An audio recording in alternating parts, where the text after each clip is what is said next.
twabonye ko iyi cinnamon ari produit ikorwa na company Shangi, ikaboneka ari ibinini, ikaboneka ari ifu, ikaboneka ari amazi, sibyo? Ikaba ikozwe mu bimera bitandukanye bigera nko kuri 5, ariko tukavugamo iby'ingenzi cyane. Kimera cya mbere ni gisenge. Gisenge ishobora gukiza abantu bafite ikibazo cy'umuvuduko. Gisenge ishobora gukiza abantu bafite ikibazo cy'umuvuduko. Gisenge ishobora gufasha abantu bafite ikibazo cya diabete. Gisenge ishobora gufasha abantu bafite ikibazo cya diabete. Gisenge ishobora gufasha abantu bafite ibibazo ibibyimba, amakanseri. Ishobora gufasha abantu bafite ibibazo by'amakanseri. Ishobora kandi gufasha abantu bafite ikibazo, abantu batabyara bafite ibibazo bya trompe. Ubwo ni abadamu, trompe zazibye cyangwa se imiyoborantanga yazibye. Gisenge ishobora kuzifasha. Gisenge kandi ishobora gufasha abantu bafite ibibazo by'inzira z'ubuhumekero. Abantu bafite ibibazo by'inzira z'ubuhumekero. Gisenge kandi ishobora gufasha abantu bafite ibibazo bijyanye n'imitsi. Abantu bafite ibibazo by'imitsi, abantu barwara umugongo, gisenge irabafasha. Abantu bafite ibibazo byo mu mpyiko, gisenge irabafasha. Ikindi gitangaje kuri yo, ifite ubushobozi bwo gufasha ku bantu bahumanye, abantu bahumanyijwe. Abantu bahumanyijwe bafite ibintu bariye, gisenge ishobora gukemura icyo kibazo rwose. Gisenge ndetse mu gihe cya kera abantu bayikoreshaga nk'igiti gitangaje, kuko nigeze kubabwira ko bayita mukuru. Ni imwe muri produit bajyaga bifashisha kugira ngo bagangahure. Kwa kundi bavuga ngo umuntu yapfushije, bakagira imiti banywa kugira ngo uyu muntu abe yizeye yuko uwo muntu atazabasama cyangwa se uwo muntu atazagira ikibazo cy'ingaruka cyo kongera kubatera ibintu nk'ibyo. Uko abantu ba kera bizeraga ko igiti cyitwa mukuru gikomeye cyane. Aha murumva? Bivuze ngo rero gisenge afatwaga nk'ikimera gitangaje mu bihe byo hambere, n'uyu munsi kandi yacyafatwa nk'ikimera gitangaje muri Afurika yose ndetse mu Burayi no muri Aziya. Yibitseho ubushobozi. Icyo bayikekagaho sinakifite cyane, ahubwo ufite ibindi bintu byinshi ikora byiza birenze ahubwo ibyo abantu bibwiraga gusa. Urumva bayifata bakanywaho gusa bisanzwe, nko kwirukana ibintu by'imyuka mibi n'imitongero, ariko siko kazi kayo cyane. Ahubwo ufite ibindi bintu ivura bikomeye birenze ibyo bibwiraga bo ubwabo. Sibyo se? Urumva ko bibwiraga ko umuntu inkuba yakubise kugira ngo bahagangagure ari ukunywa ibijyanye na mukuru.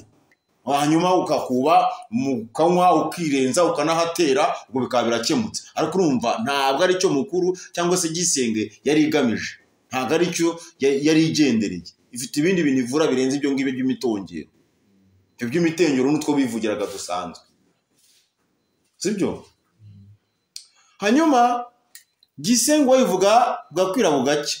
Abantu barwara isereri, abantu barwara igicuri, gisenge abantu bagira ibintu by'amavunane, bahekenwa mu ngingo, gisenge irihagije. Ku bagabo bifite ubushobozi bwo kongera intanga. Bifite ubushobozi bwo kongera intanga ku bagabo n'ibijyanye n'amasohoro. Spamuzi ziriyongera. Umuntu ukoresha gisenge, spamuzi ziriyongera. Ni byinshi nayivugaho. Ubwo rero iri mu muti witwa ngo iki? Cinnamon. Yego. Urumva ko uyu muti witwa cinnamon ukomeye cyane. Ni produit nziza kandi itangaje. Turajya ku muti wo kuri produit ya kabiri irimo. Arimo umuti witwa neem. Neem. Umuti witwa neem. Neem ni umuti ukoreshwa cyane cyane mu miti ivura inzoka. Nk'iriya miti cyane cyane bakoreshamo za farashire n'ibindi. Iyi neem rero ifasha ku nzoka cyane. Ivura inzoka zitandukanye. Ivura inzoka zitandukanye. Yoza mara, yoza mu mara, isohora imyanda mu mubiri. Neem bivuze ngo yibitseho ubushobozi bwo kuvura inzoka zitandukanye. Hanyuma tugeze ku muti wa gatatu witwa tangawize. Tangawize ikimera gitangaje rero. Tangawize ikimera gitangaje. Nanone kandi iragarutse. Tangawize ubundi ijya kumera none nka gisenge burya. Ijya kumera nka gisenge. Uretse ko gisenge nyine yirusha imbaraga, ariko tangawize nayo ni ikimera gitangaje. Impamvu ya mbere, tangawize yoza ubwonko. yoza ubwonko neza ku muntu wayinyweye, yoza ubwonko, yoza imitsi, wabyanika utabyandika umenye ko ari agaciro kuri wowe Ingabire we. Buri muntu wese uyumva iyi produit, iyi ni impano tuba tubageneye muri aya masaha, sibyo se? Impano tuba tukugeneye muri aya masaha kugira ngo uyihe agaciro, kuko ni imwe muri produit watekereza umuntu yagutakira akavuga uti reka murangira ahantu aje gushaka iyi produit. Cinnamon niyo ndimo mvuga, yego irimo tangawizi, abantu barwaye imitsi, abantu bagira isereri, abantu barwaye indwara z'ubuhumekero, yego abantu bafite ikibazo cy'umwijima. Tangawizi ifite ubushobozi mu kurinda umwijima cyane, mu kuvura umwijima cyane, ufite ubushobozi bwo gusukura umwijima cyane, isukura amaraso, isukura umwijima cyane. Indwara z'ubuhumekero tangawizi ikoraho umwijima, gusukura amaraso, gusukura ubwonko, abantu bagira ibinya, abantu bibagirwa, abantu bacika intege mu mubiri, tangawizi.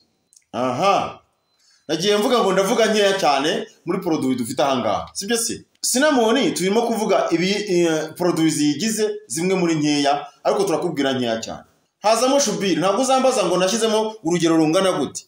Harimo abantu bibeshya ko batereka tuyigane wenda natwe tuyite Cinnamon izavura ibi. Reka datwe tuba dufite igipimo twayihaye, sibyo se? Ibyo bipimo twayihaye nibyo bituma igira ubuhanga n'ubuhangange bwo kuvura za ndwara tuyite tuba twabwiye abantu ko izivura. Hari wafata akayigana rero yibwira ngo wenda yabikora, oya agomba kubanza akabyiga. Niba atabyize naza afate Cinnamon itunganyije. Harimo shubiri, shubiri nayo yiganje mu bintu bijyanye no gufasha ku nzoka. Shubiri, inzoka, kuyungurura amaraso no kumisha ibisebe. Kumisha ibisebe byo mu nda ndetse n'ibyo ku mubiri. Kumisha ibisebe byo mu nda ndetse n'ibyo ku mubiri.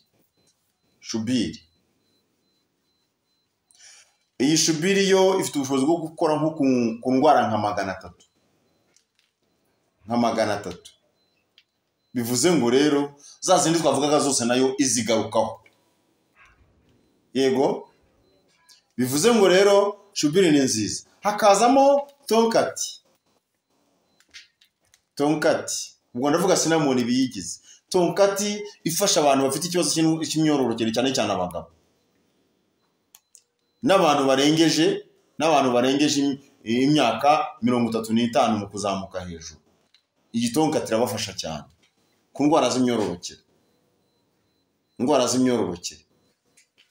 Intanga zabaye nkeya, spamuzi zabaye nkeya ku bagabo, tonkati irabikemura. Abagabo baba bari umugongo, abadamu baba bari umugongo, abadamu baba bara mu kiziba cy'inda, abadamu bafite trompe zazibye, iyi tonkati yabakoraho rikaka ikagikemura neza. Ni byiza rero yuko nabaratira iyi Cinnamon, nagira ngo mbabwire ibya Cinnamon mwumve amakuru yayo muyahe n'agaciro. Hanyuma Cinnamon ni nziza ku basaza n'abakecuru. Cinnamon ni nziza ku basaza n'abakecuru. Ndacyayivuga. Ni nziza ku bagabo bakunda kugira umunaniro ukabije. Ni nziza ku bagabo bakunda kugira umunaniro ukabije. Ni nziza ku bana bato bakunda guhindurwa buri mwanya. Ni nziza ku bana bato bakunda guhindurwa buri mwanya. Cinnamon. Ni nziza ku bana bato bakunda guhindurwa buri mwanya. Ikindi ndakubwira ngo Cinnamon ni ikimera gitangaje kiboneka muri kampani Shangi. Ni nziza ku basaza n'abakecuru. Ni nziza ku bagabo bakunda kugira umunaniro cyane ukabije. Ni nziza ku bana bato bakunda guhindurwa buri mwanya. Nta product zo mu nganda z'amahanga zirimo. Ni ikimera kiri naturel, ni umwimerere. Ni nziza kuri buri wese ugira ibibazo by'isereri no kubura apeti. Cinnamon ni ikimera gitangaje. Yibitsemo calcium, yibitsemo chlorophylle, yibitsemo zinc, yibitsemo potassium, yibitsemo magnesium. Ni nziza bitangaje.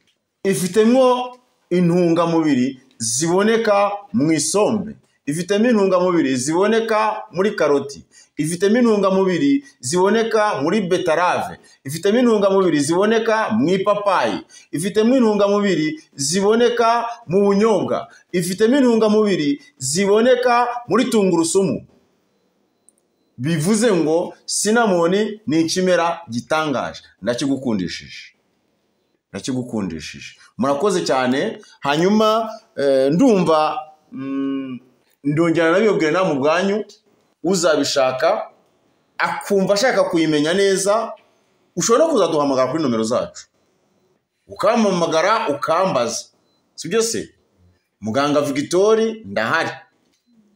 Ukampamagara ukambaza, ukavuga uti ndashaka cinnamon, ese koko cinnamon yamvura ibi nibi?